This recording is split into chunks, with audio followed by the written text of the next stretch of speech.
안녕하세요. 삶의 깊이를 더하는 지혜의 숲으로 여러분을 초대합니다.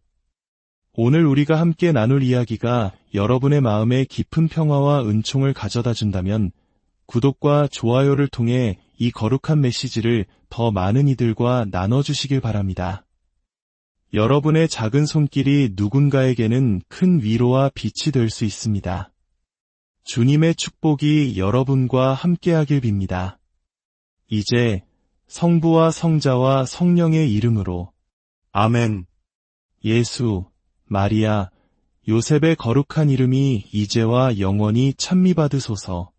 여러분, 우리는 하느님께서 티 없이 순결하신 성모님의 영혼을 얼마나 아름답고 특별하게 빚으셨는지 종종 묵상하곤 합니다. 그 순결함과 아름다움은 천상의 모든 것을 초월했습니다. 하지만 우리는 때로 잊고 지냅니다. 성모님의 영혼 바로 다음으로 가장 정교하고 영광스럽게 빚어진 또 하나의 위대한 영혼이 있었다는 사실을 말입니다. 바로 영광스러운 성 요셉의 영혼입니다. 우리는 메시아이신 주님과 그분의 티 없으신 어머니를 돌보는 그토록 숭고한 사명을 위해 선택된 성 요셉의 거룩함에 대해 얼마나 깊이 생각해 보았을까요? 더 나아가 그가 평생에 걸쳐 짊어져야 했던 십자가의 무게에 대해 묵상해 본 적이 있습니까?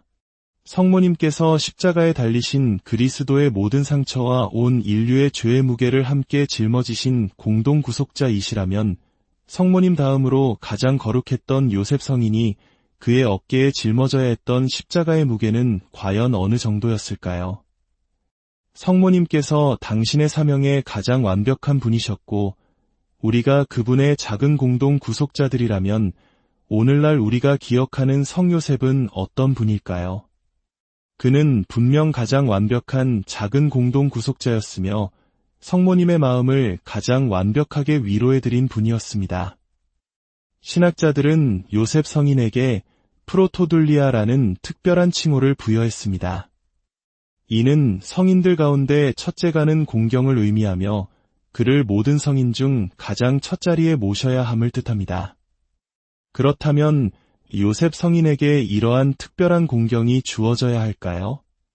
위대한 프란치스코의 학자인 시에나의 성 베르나르디노의 가르침에 따르면 하느님께서는 모든 사람을 특정한 소명으로 창조하시고 그 소명과 십자가를 완수하는 데 필요한 은총을 언제나 그에 비례하여 내려주신다고 합니다.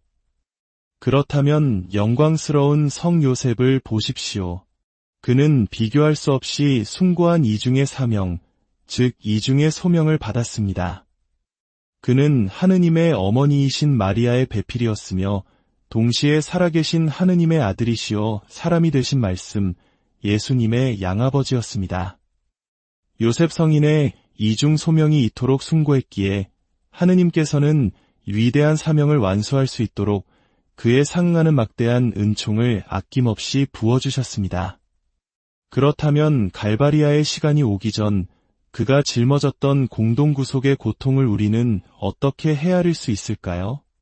신비가들의 기록을 살펴보면 주님께서는 요셉의 마지막 몇 년 동안 그에게 여러 질병을 허락하셨다고 합니다. 열병, 머리를 쪼개는 듯한 극심한 두통, 그리고 뼈마디를 쑤시는 고통스러운 류머티즘이 그의 몸을 쇠약하게 만들었습니다. 하지만 이러한 육체적 고통 속에서 그는 또 다른 더욱 감미로우면서도 극심한 고통을 겪고 있었습니다.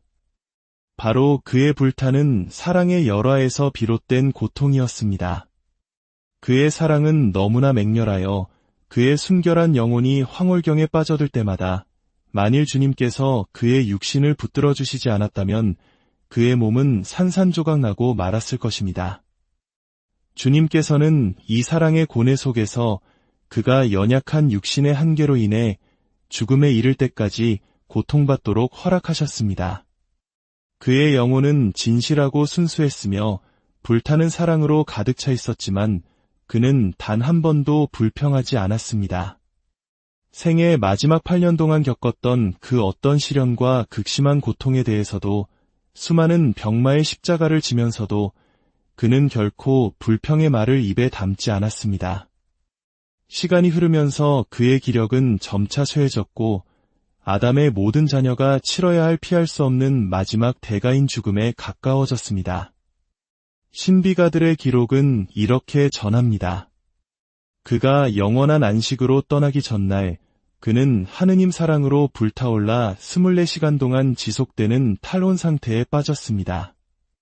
그 순간 성삼위께서는 그에게 특별한 임무를 맡기셨습니다. 바로 고성소에 있는 거룩한 선조들과 예언자들에게 구세주의 오심을 알리는 사신이 되라는 것이었습니다. 마침내 그날이 왔을 때 영광스러운 요셉 성인은 그의 아들이신 예수 그리스도와 복되신 동정 마리아의 품에 기댄 채 조용히 숨을 거두었습니다. 주님께서 친히 그의 눈을 감겨주셨습니다. 나자렛의 성가정을 묵상해 보십시오. 그들은 모두 사랑으로 인해 죽음을 맞이한 불타는 사랑의 가족이었습니다. 첫째, 그리스도께서는 십자가 위에서 육체적으로는 질식으로 혹은 오늘날 일부 의학 전문가들이 말하듯 심장마비로 돌아가셨습니다.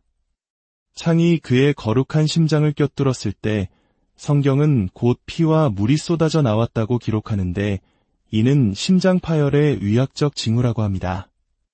하지만 영적으로 그리스도께서는 아버지의 뜻을 온전히 이루시려는 사랑 안에서 그 뜻과의 일치 속에서 돌아가셨습니다. 둘째, 프란치스코의 학파의 가르침에 따르면 성모님 또한 사랑으로 인해 돌아가셨습니다. 주님께서는 성모님의 영혼 속에서 불타오르는 사랑의 불꽃이 그분의 육신을 삼키지 못하도록 평생 기적으로 붙들어 주셨습니다. 마지막 순간 주님께서 그 기적을 거두시자 성모님은 아드님과의 완전한 뜻의 일치 속에서 돌아가셨고 육신과 영혼이 함께 하늘로 들어 올려지셨습니다. 셋째, 오늘 우리가 기억하는 성 요셉입니다. 이 위대한 성인의 죽음에 앞선 오랜 질병과 고통이 그의 죽음의 유일한 원인은 아니었습니다. 주님께서는 그의 육신이 평생 동안 맹렬한 사랑의 힘을 견딜 수 있도록 붙들어 주셨던 특별하고 기적적인 도움을 거두셨습니다. 하느님의 섭리에 따라 그 도움이 거두어지자 그의 육신은 사랑의 힘에 압도되었습니다. 그리하여 이 가장 거룩한 영혼을 필멸의 육신에 묶어두었던 사슬은 끊어졌고 영혼과 육신의 분리, 즉 죽음이 일어났습니다. 그렇습니다. 영광스러운 성 요셉의 죽음의 진정한 원인은 바로 사랑이었습니다. 아마도 요셉 성인은 그리스도 다음으로 나자렛에서의 침묵 속에서 프란치스코의 마리아 서원, 즉 공동구속을 위해 자신을 온전히 소멸시키겠다는 서원을 암묵적으로 행한 첫 번째 인물이었을 것입니다. 그의 가장 큰 갈망은 십자가 아래에 계신 공동구속자이신 어머니의 성심 안에 머무는 것이었을지도 모릅니다. 그의 가장 큰 고통은 아마도 아드님과 배필이 계신 갈바리아 언덕에 함께 있지 못하는 것이었을 겁니다. 예수, 마리아, 요셉, 세 분의 사랑의 불꽃은 지상에서의 마지막 순간에 그들의 인성을 소진시키며 천국으로 날아올랐습니다. 그들은 하늘에 계신 아버지와의 뜻의 일치를 완성하며 죽음을 맞이했습니다. 이것이 바로 우리 신앙인들에게 주어진 소명이기도 합니다. 우리의 삶 속에서 사랑의 불꽃으로 자신을 온전히 불태우고 사랑의 질서 안에서 죽음을 맞이하는 것입니다. 그러므로 오늘 우리는 요셉 성인께 특별한 은총을 청해야 합니다. 바로 그가 그의 배필이신 마리아, 우리 모두의 어머니를 사랑했던 그 강렬함으로 우리도 성모님을 사랑할 수 있게 해달라는 은총입니다. 우리의 영적 아버지이신 요셉 성인께 간청합시다. 우리 삶의 모든 순간에 성모님을 향한 사랑이 더욱 커질 수 있는 힘을 달라고 말입니다. 예수 그리스도와 복되신 동정 마리아와 함께 나자렛에서 30년간의 숨겨진 삶, 숨겨진 축복의 삶을 보내신 그분이야말로 이 모든 덕행의 전문가가 아니겠습니까? 요셉 성인의 숭고한 덕행, 특히 그의 겸손과 침묵을 생각해 보십시오. 그는 가장 숨겨진 성인입니다.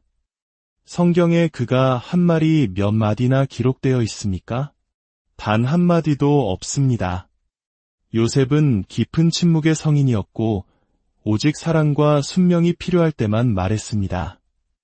그는 내적 삶의 진정한 스승입니다. 오늘 영원토록 성삼위께 감사드리며 우리의 수호자이신 성요셉과 티 없으신 마리아 성심께 주어진 모든 장엄한 은총에 대해 찬미합시다. 그리고 우리 모두 성요셉의 망토를 입고 그분의 덕을 본받고자 다짐합시다. 예수, 마리아, 요셉의 거룩한 이름이 이제와 영원히 찬미받으소서. 성부와 성자와 성령의 이름으로